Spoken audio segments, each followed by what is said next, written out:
Jadi firqatun najiyah adalah firqatun yang disebut ahlus sunnah wal, ini gelar kemudian yang disebut oleh para ahli hadis, ya. Para ulama ahli hadis menyebutkan gelar mereka adalah gelaran yang sudah disepakati oleh para ulama kita, ahlus sunnah wal jamaah. Sementara bahasa yang ini dalam hadis nggak ada, tapi kontennya, isinya sudah saya jelaskan tadi. Inilah dia kelompok yang firqatun najiyah itu.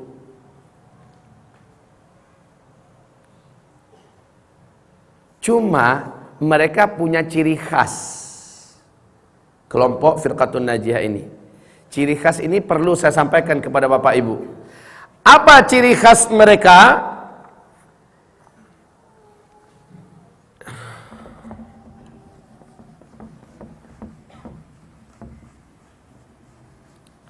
Satu, ciri khas firqatun najiyah, satu, ya'maluna bis sunnah idh tarakahan nas. Ini yang pertama.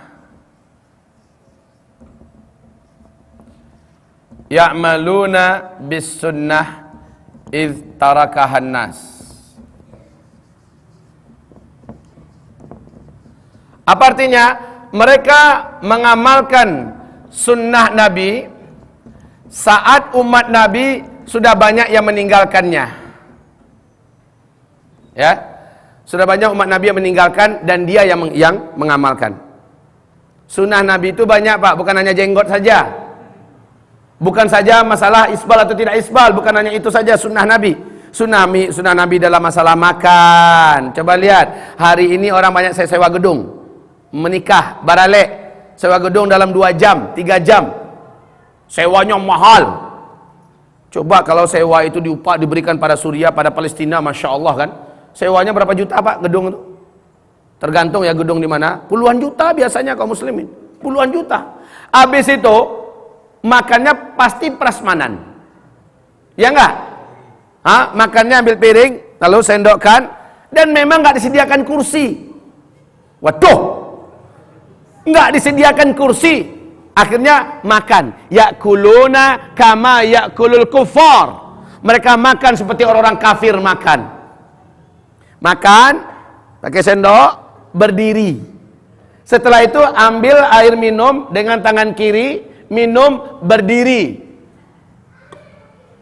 Dan itu sudah tren dan model. Khusus ahlus sunnah wal jamaah sejati, dia akan mengamalkan sunnah ketika orang-orang lain meninggalkan sunnah. Kelihatan yang ada di rumah makan itu, di rumah makan dia apa?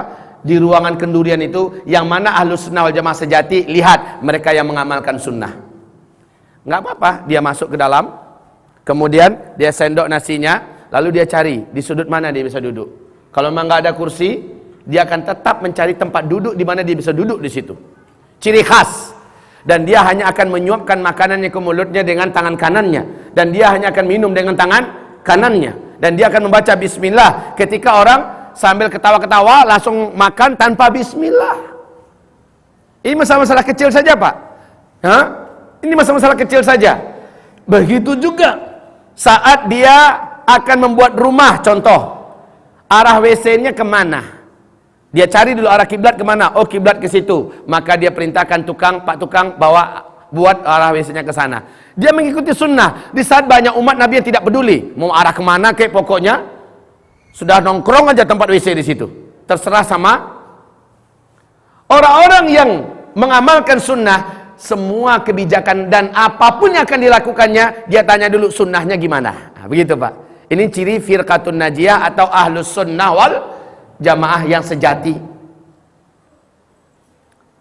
Dia nanya dulu, ini gimana? Sunnahnya gimana? Termasuk, Pak, saya waktu lamaran istri saya, melamar calon istri saya. Saya tanyakan kepada calon mertua, nanti pakai musik nggak? Nampaknya iya katanya. Kalau begitu nggak jadi, saya bilang. Begitu, Pak. Kalau begitu nggak jadi.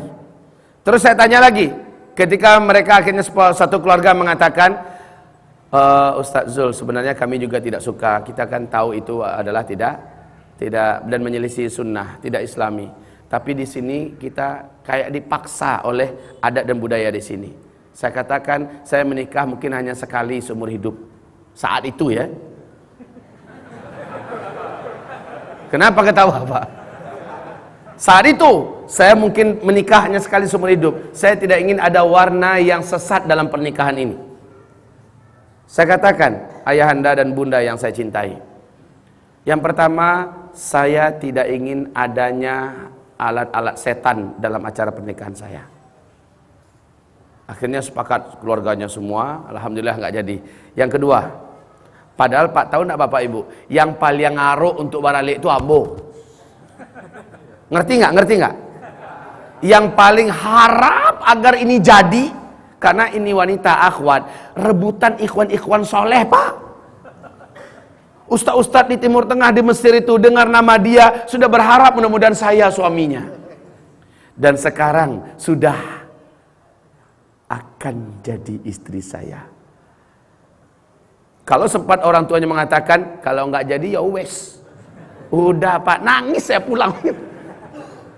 Tapi Bapak Ibu mencoba, ya'maluna bis sunnah iftarakahan nas. Kalau dufuf enggak apa-apa, hidupkanlah dufuf, kata tabuhlah genderang, ya. Kalau semacam nasyid segala macamnya, itu enggak apa-apa. Ada ruh-ruh perjuangan, ada menabuh apa namanya itu? Ya semacam rebana silakan. Dan itu diizinkan oleh Nabi Muhammad SAW. Selanjutnya kaum muslimin, pertanyaan saya yang kedua. Ayah, bunda, saya tidak mau ada acara loncat telur. Kemudian menyerakkan beras kuning. Loncat telur itu apa? Ini ada telur, loncati. Nanti istri juga ngikut di belakang, loncati juga. Ada khurafatnya tuh, ya. Kemudian ada taburkan beras kuning. Tabur beras dikasih kunyit, direndam dengan kunyit, lalu dikeringkan, kemudian diserakkan beras itu. Sepanjang jalannya pengantin diserakkan beras. Kenapa? Itu amalan setan, buang-buang beras. Sekalipun banyak donatur yang siap, satu karung bisa dibelikan untuk acara pernikahan Ustaz Zul, tapi saya nggak mau. Itu adalah perbuatan amalan setan. Coba Pak, ini tamasuk bis sunnah. Upayakan sebisa-bisanya. Nah, kaum muslimin hamba-hamba Allah yang kami muliakan, adalah upaya. Bukan berarti tanpa kalau saya biarkan berarti saya kafir, saya pembenci Rasul. Enggak begitu. Kita juga tidak mau sesempit itu Pak. Kalau orang mau melaksanakannya, bahkan sering ikhwan datang pada saya, Pak Ustadz, ini akhwat Masya Allah Pak Ustadz. Apanya Masya Allah? Agamanya Pak Ustadz, ilmunya, ketaatannya, akhlaknya. Tapi Pak Ustadz, keluarganya masih remang-remang. Keluarganya akan menikahkannya dengan orang lain, dengan yang jahil, sementara akhwat ini potensial untuk Islam Ustadz. Jadi saya ingin menyelamatkannya, ingin menikahinya. Alhamdulillah orang tuanya setuju dan menerima lamaran saya. Tapi mereka akan adakan acara seperti orang-orang umumnya di gedung Pak Ustadz. Pakai musik Pak Ustadz. Gimana tuh Pak Ustadz? Saya katakan, kira-kira menolak bisa enggak? Pasti saya yang ditolak setelah itu Pak Ustadz. Lalu saya katakan, kalau begitu ambil anak gadisnya. Istighfar kalian, taubat, kemudian cukup sekali itu kalian pernah dipaksa dalam lingkungan jahiliyah, ke depan jangan ada di rumah tangga kalian musik. Soalnya kalau kekeh kita di bidang itu Pak, ini nggak prinsip sebenarnya. Kalau kita kekeh di bidang itu, kalau nggak jadilah. Akhirnya akhwat muslimah yang taat ini dinikahi laki-laki jahil, lalu dibawa murtad. Lalu gimana? Lalu potensinya yang mungkin hebat untuk dakwah dan sebagainya dimanfaatkan untuk hal yang besoknya jahiliyah. Ayo bagaimana? Jadi harus cerdas juga ya Pak ya. Disebut dengan istilahnya fiqhud dakwah. Kita harus memahami fikih dakwah. Jangan mentang-mentang hanya gara-gara umpamanya calon mertua mengatakan, "Boleh menikah dengan anak saya, tapi nanti untuk bersanding jenggotnya harus dihilangkan." Ini contoh. Mau nggak? Udah nikah belum? Calon ya. Mau nggak? Syaratnya boleh bersanding dengan anak saya, menjadi suami putri saya, tapi jenggotnya waktu bersanding itu saya tidak mau kalau dikatakan orang menantu saya adalah teroris. Ya karena dangkalnya pemahaman ini orang tua, dia kasih syarat begitu. Hanya itu aja syaratnya Pak. Iya. Maka pemuda ini kalau nggak dituntun oleh ulama yang bijaksana, jenggot adalah lambang sunnah. Membuang jenggot berarti membuang sunnah. Aku tidak mau berpisah dengan Rasulullah bila berpisah dengan manusia. Lalu nggak jadi Pak, rugi. Padahal itu akhwat sudah siap lahir batin mendampingi hidup kita seberat apapun hidup ke depan. Susah mencari akhwat yang siap seperti itu. Ya. Lalu bagaimana untuk yang kali itu? Kalau memang tidak ada lagi nego yang bisa dipertahankan, maka habiskanlah, menikahlah, besok panjangkan segini ya. Yang penting anaknya dapat duluan. Betul nggak? Nah, jadi maksudnya kaum muslimin, kita mengajarkan fanatik selagi fanatik itu tidak memberikan kepada kita madarat yang lebih besar, dan itu parsial. Itu kuncinya, itu parsial. Ibarat Allah, baik. Ya'maluna bis sunnah iftarakahan nas, ciri mereka. Lalu ciri mereka berikutnya, yang kedua, mereka hidup dalam keadaan ghurbah. Apa itu ghurbah? Dan mereka sabar di atas ghurbah. Ada yang tahu ghurbah? Ya, ghurbah. Apalagi di zaman sekarang, Pak. Mereka rela hidup dianggap asing. Untuk zaman sekarang. Bada al-islamu ghariban wa sayaudu ghariban kama bada fatuba lil ghuraba.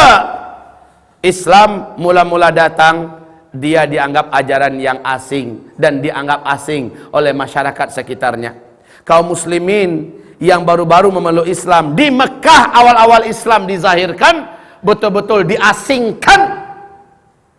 Dan nanti di akhir zaman, orang yang kembali berpegang erat dengan Al-Quran dan Sunnah akan menjadi asing kembali. Lalu mereka bersiteguh, mereka akan kekuh, mereka akan istiqomah, sabar, walaupun mereka diasingkan dan bahkan dibuang dari kampung halamannya, dicampakkan oleh keluarganya. Maka mereka-merekalah umatku yang beruntung, kata Nabi Muhammad sallallahu alaihi wasallam. Merekalah yang disebut dengan ahlus sunnah wal jamaah sejati. Ini maaf, kita sekarang ini melihat penzaliman yang entah terencana atau tanpa direncanakan. Umat Islam menzalimi umat Islam sendiri. Kenapa? Yang ini dia mempunyai ciri khas pakaian, mempunyai ciri khas amalan yang lengkap dalilnya, jelas kitabnya, panduannya, bahkan Imam Syafi'i juga mengajarkan demikian. Sementara kelompok ini, yang satu ini, dan mereka mayoritas, mereka menganggap itu tidak ada, atau dianggapnya yang ini adalah ciri khas Wahabi, ada pada dia. Akhirnya dia dikucilkan, dia dimusuhi, dia dibuang. Padahal kalau maulah jujur dan terbuka, yuk buka kitab fikihnya Imam Syafi'i. Lihat, ada nggak amalan dari mulai dari fisiknya sampai kepada sholatnya semacamnya, ada nggak di mazhab Syafi'i? Ada semua. Lalu kenapa mau dibodoh-bodohi? Rata-rata kaum muslimin hari ini nggak paham apa itu yang Wahabi, Pak. Kalau kita kembali pada kasus pembahasan Wahabi. Lalu sudah kebakaran sendiri. Asal dengar Wahabi, sudahlah. Asal dengar istilah Wahabi, seolah itu kayak sekte Syiah begitu loh. Saya juga benci dengan Wahabi. Tapi Wahabi yang pernah saya uraikan dalam khutbah, mungkin sudah menyebar beberapa ceramah saya pada tangan Bapak Ibu semua ya. Wahabi yang hadir di Afrika, yaitu adalah Abdul Wahab bin Abdurrahman Al-Afriqi, yang digelari dengan Al-Wahabi, ya, gelar ajarannya. Dia inilah yang mengkafirkan semua kelompok di luar dia, menyesatkan semua kelompok di luar dia, menghalalkan darah dan harta semua kelompok di luar dia. Sementara Syekh Muhammad bin Abdul Wahab yang ada di Arab Saudi, yang menjelaskan dan mencerahkan pemahaman umat, dinobatkan oleh para ulama Ahlus Sunnah wal Jamaah, dia adalah mujaddid abad itu. Dan ini abad ke-18 kaum muslimin. Beliau bukan yang pantas disematkan gelar Wahabi itu kepada beliau. Saat saya duduk-duduk dengan Syekh Tengku Zulkarnain, sekretarisnya, sekjennya MUI, Beliau menjelaskan banyak amalan-amalan yang dijelaskan oleh para ulama-ulama, bahkan oleh Syekh Muhammad bin Abdul Wahab itu sendiri. Amalan itu diamalkan oleh saudara kita yang ada di NU. Setidak-tidaknya beliau merekomendasikan, tidak masalah. Lalu yang disandarkan dan disematkan oleh kelompok-kelompok Syiah untuk membentur-bentur NU dengan Muhammadiyah, NU dengan Salafi dan sebagainya dengan alasan Wahabi, penyematan yang salah. Bukan Syekh Muhammad bin Abdul Wahab, tapi Abdul Wahab bin Abdurrahman Al-Afriqi. Faham sekarang Bapak Ibu? Cuman dia menyematkannya seolah itu Arab Saudi orangnya. Ulama Arab Saudi itu Wahabi semua. Kalau begitu Wahabi gimana memang? Kafir? Halal darahnya? Ngapain datang ke situ, ke Mekah, ke Madinah? Kalau memang iya. Ngapain pergi haji ke sana kaum muslimin? Kenapa Allah mengamanahkan Mekah di situ, Madinah di situ, yang Nabi mendoakan sampai akhir zaman, negerinya, penduduknya? Masa iya menjadi manusia yang sesat? Kan cara berpikirnya sudah dikotori oleh orang Syiah, Pak. Saya menyalahkan Syiahnya. Saya menyalahkan Syiahnya. Sebab apa? Istilah Wahabi ini sengaja dibangkit-bangkitkan kembali oleh kaum Syiah. Baik, kita kembali kaum muslimin. Ghurbah, mereka menjadi asing. Memang asing. Coba aja Bapak, waktu kendurian di gedung, Bapak makan, Bapak duduk, orang lain berdiri. Asing nggak Bapak? Asing, Pak. Pasti Bapak asing. Kemarin saya datang, abang saya yang paling tua mengundang salah seorang, mengundang saya dan keluarga saya, ya adik-adiknya kami diundangnya untuk acara pernikahan keluarga jauhnya yang ada di dekat kota Padang. Saya datang, bela-belain datang Pak, bawa istri, bawa anak, istri saya bercadar semua, dan anak-anak saya ikut. Sampai di situ ternyata bunyi musiknya dundang dundung dundang dundung dundang dundung dundang dundung. Aduh, saya bilang, waduh, pada musik. Saya putar mobil saya di depan, ini kan tenda besarnya itu. Nah, saya putar, langsung saya di stop oleh abang saya. Kemana katanya? Selama di sini ada musik, selama itu saya tidak akan pernah mau turun dan saya pulang balik ke Payakumbuh, saya bilang. Katanya, matikan musik, matikan. Oh. Mati Pak. Jadi begitu. Nah, dalam hal ini saya tahu bahwa ini kapasitas saya untuk melawan. Saya punya hak untuk tidak datang. Itu saja. Padahal saya sudah bela-belain, saya tunjukkan saya datang, menandakan ada itikad baik. Tapi karena ada musik dan saya betul-betul benci habis dengan musik. Kaum muslimin, saat itu ada. Apa kata istri saya? Waduh, dah ada musik. Santai aja, kita sekarang nggak jadi acara ini, kita main-main dan lari-lari, mandi-mandi di pantai dengan anak-anak. Kan tepat itu Pak, acara itu tepat di tepi pantai. Alhamdulillah musik dimatikan, sampai kami pulang musiknya mati.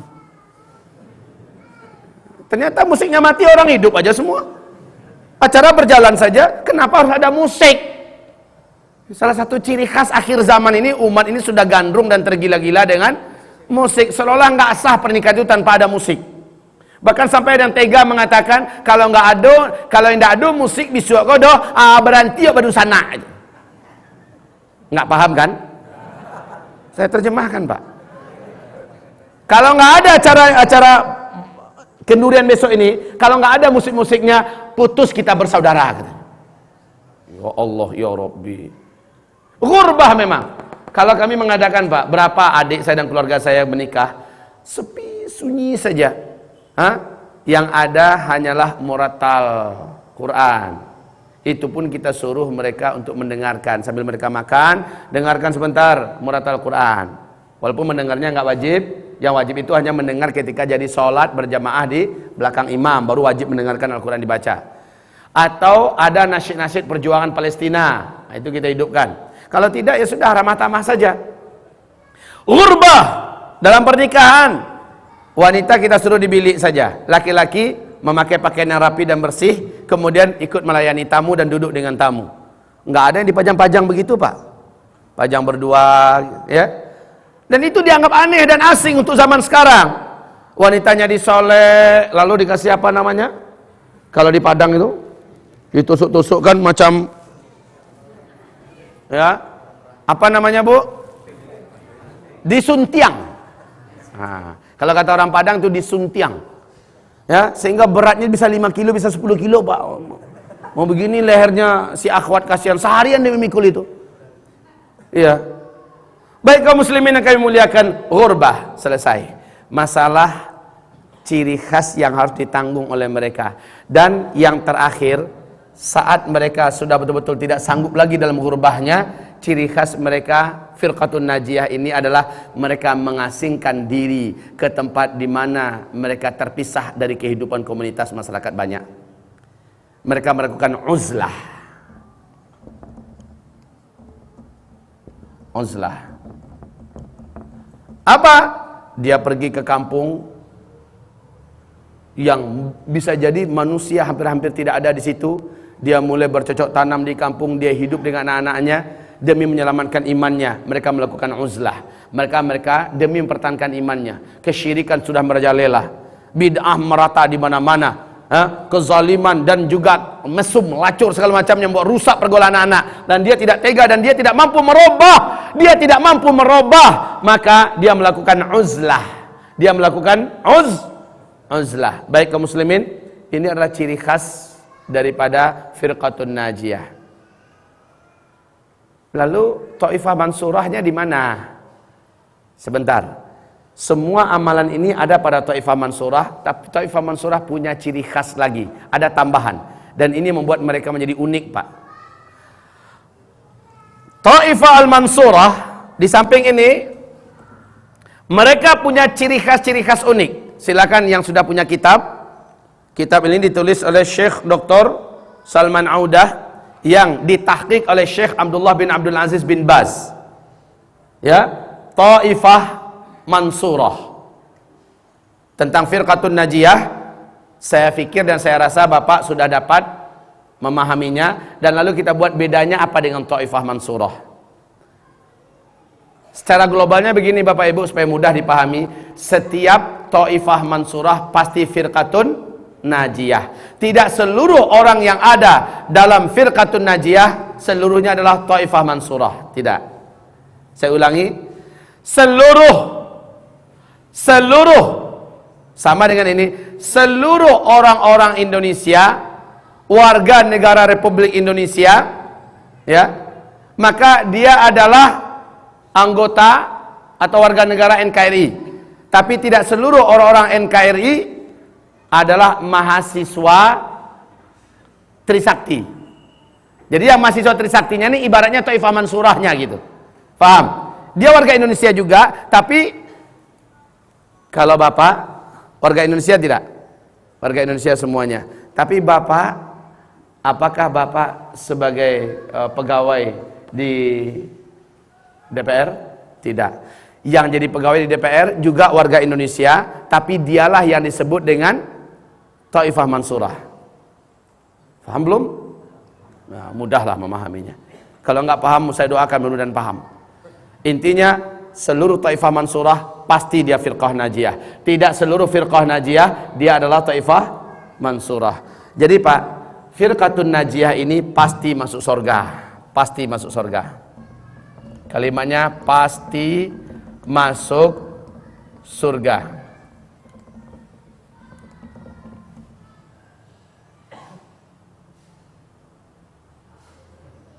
Tapi Taifah Mansurah bukan lagi pasti masuk surga, bukan hanya di akhirat. Mereka rata-rata kalau firqatun najiyah untuk zaman sekarang rata-rata jadi pecundang.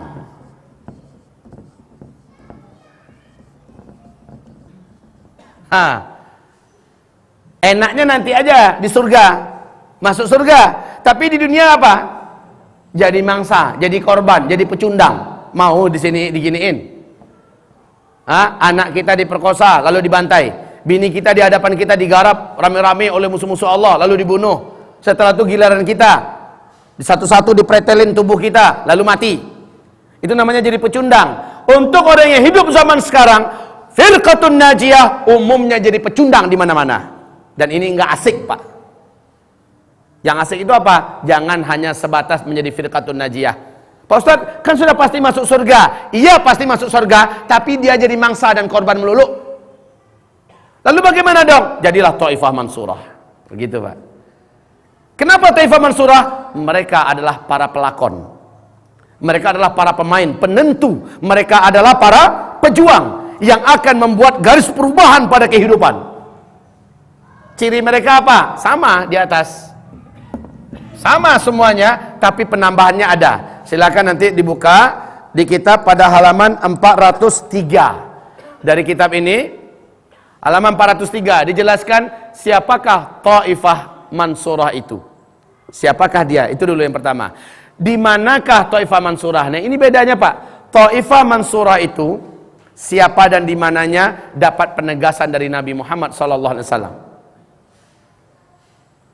Siapakah mereka? Mari kita dengarkan pernyataan para ulama-ulama kudama kita. Yang pertama, Abdullah ibnu Al-Mubarak. Beliau mengatakan, menurutku Taifah Mansurah ini di sampingnya ini semua, mereka adalah mutakhassisuna fil hadis wa fi riwayah hum ahlul hadis. Ini yang Taifah Mansurah. Apa artinya? Mereka adalah para spesialis-spesialis dalam bidang hadis. Mereka adalah ahli-ahli hadis. Jadi maksudnya ulama yang pakar dalam masalah hadis. Sehingga apa? Sepakat seluruh ulama, fuqaha, muhadditsin, kalau ketemu ada perbedaan pendapat antara ahli fikih dengan ahli hadis, siapa yang lebih didengar? Yang lebih didengar menurut kesepakatan para ulama ahli fikih dan ahli hadis, dengarlah ulama ahli hadis. Kenapa? Mereka lebih faham agama ini daripada ulama ahli fikih. Nah, masalahnya hari ini ulama-ulama ahli hadis ini hari ini dicap sebagai Wahabi oleh komunitas yang sudah diperdaya oleh Syiah. Mau di mana saja komunitasnya, mau di mana saja, mau apapun nama komunitasnya, sudah diisukan asal ahli hadis Wahabi. Lalu siapa yang mau diikuti jadinya? Sementara yang Taifah Al-Mansurah itu adalah ahli hadis. Ulama-ulama ahli hadis, ini kaum muslimin, sesuatu hal yang sangat miris. Kalau Bapak mau membahas akidah apa sih yang dimiliki oleh Ibnu Taimiyah, akidah apa sih yang dimiliki oleh Ibnu Qayyim Al-Jauziyah, Al-Hafiz Ibnu Katsir, Abdullah Ibnu Mubarak, bahkan Sufyan Ats-Tsauri, Hasan Al-Bisri, seluruh akidah mereka tidak ada bedanya dengan akidah yang ada pada Imam Syafi'i, yang ada pada Imam Malik bin Anas, yang ada pada Imam Ahmad bin Hanbal. Tidak ada bedanya. Lalu kenapa orang-orang semacam ini dituduh sebagai Wahabi? Padahal aneh, Pak, Wahabi itu munculnya belakangan.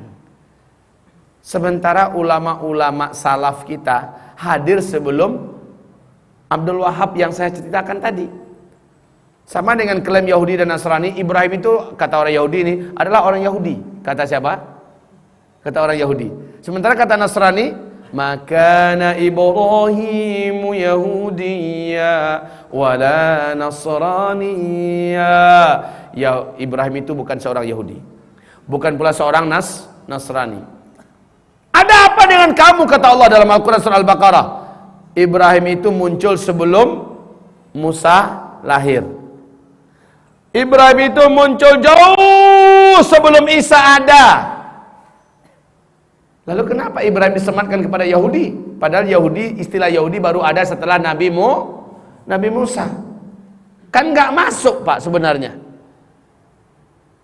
Kalau seandainya dikatakan yang dimaksud dengan Wahabi itu adalah Syekh Muhammad bin Abdul Wahab yang di Jazirah Arab, yang ada pada abad ke-18, dia dimaksud dengan Wahabi. Kenapa dikatakan pemahaman Ibnu Taimiyah pemahaman Wahabi? Aneh nih, Pak, aneh. Sebab apa? Ibnu Taimiyah itu abad keberapa? Nggak masuk akal. Al-Hafiz Ibnu Katsir itu abad keberapa? Kok dituduh Wahabi? Ibnu Qayyim Al-Jauziyah itu abad keberapa? Kok dituduh Wahabi? Padahal Syekh Muhammad bin Abdul Wahab adanya di abad ke-18. Sementara yang itu adanya di abad 9, abad 10. Kan aneh ya, Pak, ya? Nah, kaum muslimin, inilah dia upaya Syiah mempelintir-pelintir sejarah, dan mereka ahli dalam masalah ini. Coba kalau Syiah berani ketemu dengan ahli hadis, ditelanjangi mereka bulat-bulat dan mentah-mentah oleh ahli hadis, Pak. Syiah itu paling takut dengan pakar dan ahli-ahli hadis. Makanya Taifah Mansurah itu apa artinya, akhi Sufyan? Arti Taifah Mansurah itu adalah kelompok yang pasti menang dan selalu ditolong oleh Allah. Kalau yang Firqatun Najiyah pasti selamat dan tidak akan masuk neraka. Tapi kalau Taifah Mansurah bukan hanya selamat dan tidak masuk neraka, tapi mereka di dunia menang terus. Asik enggak? Mereka menjadi Taifah yang selalu ditolong oleh Allah. Dan Rasulullah bersabda dalam hal ini. Coba lihat halaman 404. Apa sabda Rasulullah sallallahu alaihi wasallam? La tazalu taifah. Senantiasa ada taifah, satu golongan. Min ummati alal haqqi zahirin. Selalu ada di antara umatku di atas kebenaran, mereka unggul. Hatta taqumas saah, sampai kiamat. Siapa yang dimaksud? Maka apa kata Imam Ahmad bin Hanbal, imamnya para ahli hadis? Beliau mengatakan, kalau bukan mereka ahlul hadis, siapa lagi? Siapa lagi yang dimaksud dengan ini sampai hari kiamat mereka selalu ada?